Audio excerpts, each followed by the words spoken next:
Most people think by now they know all the types of abuse, right? And in this series, we've gone through the big eight, right? Physical, sexual, psychological, verbal, financial, post separation, reactive responses, and religious abuse. But the truth is, those categories kind of don't cover everything. There are other forms of abuse that don't get named very often, and that's exactly why they're so effective. They're harder to spot, harder to prove, and easier for him to deny, which is why I'm calling this video sort of a bonus, the hidden types of abuse that deserve just as much attention as the rest. I'm Lisa Sonni. I'm a toxic and abusive relationship expert. I'm a certified relationship coach and author, and I help women break trauma bonds, leave abusive men, and rebuild their lives. This is part 9 of my series, The 8 Types of Abuse. So subscribe because you don't want to miss more content like this, and share this video with someone who needs to hear that just because abuse doesn't leave bruises, it doesn't mean that it's not real. So let's expose some of these more hidden types one by one. Legal abuse, sometimes called litigation abuse, it actually falls both under psychological and financial abuse. It's when he weaponizes the court system to keep control. And we hear this constantly, right? He drags you into endless hearings, not to win, but to drain you. He files false reports to Children Protective Services, knowing that you're going to spend weeks proving your innocence. He will fight for custody, not because he wants the kids, but because he wants access to you. One woman has told me that her ex actually filed motion after motion after motion just so she had to keep taking days off work. She almost lost her job because of how much time she was forced to spend in court. And from the outside, it always looks like two people in conflict, but in reality, he was using the system to punish her. And abusive men, they know exactly how to play it, right? They sit in court, calm, collected, polite. You're exhausted, scared, and emotional, and then that's used against you. Digital abuse is another one that actually also fits under psychological abuse, but I really feel like it deserves its own spotlight. Technology has given abusive men this brand new toolbox, tracking your location through apps, installing spyware on your phone, hacking your email, fake accounts to stalk your social media, flooding your phone with messages or using cash apps to sneak in notes, hiding cameras in your home. And here's the part that nobody talks about. Most of this is totally invisible, right? Your phone might feel slower. Your battery drains too fast. You're left wondering if you're paranoid, but yet he always seems to know where you are. You always feel unsafe, but you can't pinpoint why. And that confusion is part of the abuse. And when you tell someone that this is happening, they might say something like, well, just block him. Anyone who's lived this knows you block him, he makes another account. It's like whack-a-mole. You block his number, he uses a new one or calls private. Block his email.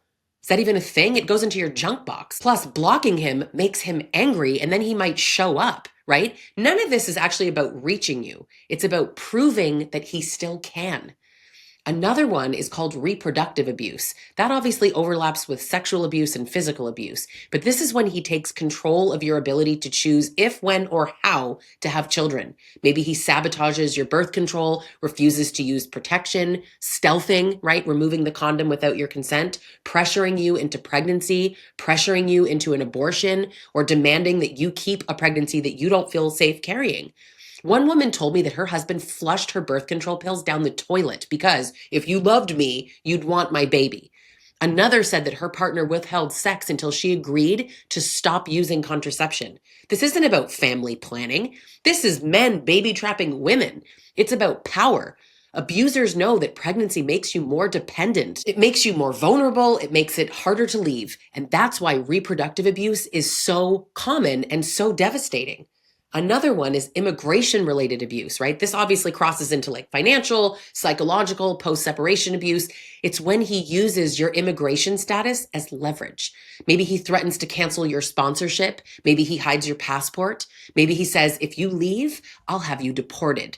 I've heard women say that their partners lied about their rights, telling them that they couldn't work, couldn't drive, couldn't call the police. What makes this abuse so insidious is the fear that it creates. If you don't know the law, you are forced to trust him, and he probably started nice, so you do. and he knows it. He counts on that confusion, on your isolation, the fact that you don't have your family nearby or any friends or a safety net to fall back on. That's not just cruelty, it is a strategy. Now, pet abuse tends to fall under physical abuse, but people rarely talk about it because it's not abuse of you. Abusers know that pets are family. They know that hurting your dog, your cat, or even a goldfish will break you in ways that hitting you might not. I've had women tell me that their ex threatened to kill their dog if they ever left. Others have even said that he refused to pay for vet care knowing that the pet would suffer in pain. Some men use pets as hostages. If you go, you're never going to see that dog again. The cruelty isn't random, it's calculated. I know someone whose husband would shoot a squirrel if she doesn't have sex with him on command. Abusive men know that you will endure almost anything yourself, but the thought of your child or your pet or animals being hurt, it's unbearable. And that's why they use it. Now, another one is social or community abuse, and it kind of fits under psychological abuse, and it also could fit under post-separation abuse. It's when he controls the narrative in your entire social world, right? He smears your name to friends and family, church, work. He paints himself as the good guy, obviously, the devoted dad. He's the victim of your craziness. Meanwhile, you're isolated, cut off from support because the people that you once leaned on now see you through his filter. And this can look like little comments at a barbecue, right? She's been under a lot of stress. Don't take her too seriously. Or it can be like full-on campaigns, right? Telling your boss that you're unstable, convincing your family that you're the problem. And the damage isn't just social, right? It's survival. When he controls the story, you lose your community, and isolation is literally one of the strongest tools that abusers have. Now, another one is semantic abuse, and this one is often buried inside verbal abuse or psychological abuse, but it really does deserve its own category, and I bet this has happened to you. Semantic abuse is when he weaponizes the words themselves, right? He twists meanings, he's debating the definition, he traps you in arguments about language instead of the truth. Sounds like this: I didn't lie, I just didn't tell you. I didn't yell. I raised my voice. You said you hate me. That's verbal abuse. Or I didn't cheat because technically we weren't exclusive. Technically it was a break. You see what happens? You end up arguing the dictionary instead of reality. You're totally off topic now. He gets you so tangled up in semantics that you forget the bigger picture: betrayal, cruelty, and the pattern. Semantic abuse is actually exhausting by design. It's meant to destabilize you, right? Make you doubt yourself and wear you down so that you stop fighting. And here's the type of man who does this. He is smug. He loves debates. He thrives on being technically right. He would rather win a point than take accountability. And in private, he uses that skill not to teach, not to discuss, to control. So why call these hidden types of abuse? Because they often get minimized. People say, well, that's not abuse. That's just how court goes. That's not abuse. That's how the internet works. That's not abuse. It's just word games. No. These are extensions of the primary types that we've already covered in the series. Legal abuse falls under psychological and financial. Digital falls under psychological. Reproductive abuse under sexual and physical. Immigration abuse under financial and psychological, pet abuse under physical, social and community abuse under psychological and post-separation, semantic abuse under verbal and psychological. These categories all overlap, right? But the impact is the same: control and fear and humiliation, dependence. The truth is, abusive men count on these forms being ignored. They know that the courts won't call it abuse. This is the whole point, right? Covert abuse. People don't even see it. Everything could be something else, right? It's abuse, or is it an argument? Is it abuse, or is it how the court system works? They know that the courts won't call it abuse. They know that friends won't recognize online stalking. They know that pastors will just dismiss it as marital conflict. They know that you will end up questioning yourself, and that's how they get away with it. That's why they get away with it. So let's stop letting them. Abuse isn't always a bruise or a scream or a shove. It's in paperwork. It's in your phone. It's in your body. It's in your pet's leash.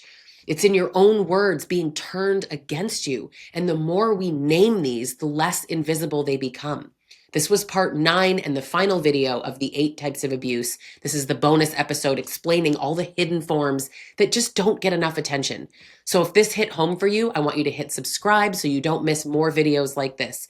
But share this video, share the whole series with someone who needs to hear that just because their abuse didn't fit into this neat little category, that it doesn't mean that it wasn't real. Abuse is abuse. And the first step towards healing is being able to name it.